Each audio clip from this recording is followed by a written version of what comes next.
વલસાડ પોલીસે mobile switching કરતી gang ઝડપી પાડી છે। સાથે જ તપાસ કરવામાં આવશે। વાપી જીઆઈડીસી પોલીસે સ્વિચિંગ કરતી ગેંગ ઝડપી પાડી છે। 7 સ્માર્ટફોન સાથે 2 આરોપીની ધરપકડ કરાઈ છે।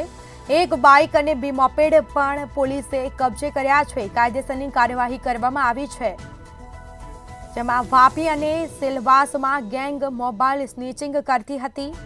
પૂછપરછમાં અનેક ગુનાઓના ભેદ ઉકેલાય તેવી શક્યતાઓ પણ જોવા મળી છે।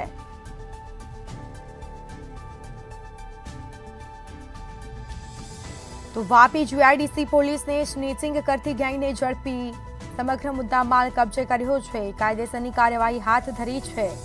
7 સ્માર્ટફોન સાથે 2 આરોપીની ધરપકડ થઈ। એક બાઇક અને 2 મોપેડ પણ પોલીસે કબજે કર્યા છે। વાપી અને સિલવાસમાં ગેંગ મોબાઈલ સ્નિચિંગની ચોરી કરતી હતી, જેમાં પૂછપરછમાં અનેક ગુનાઓનો ભેદ ઉકેલાય તેવી શક્યતાઓ જોવા મળી છે।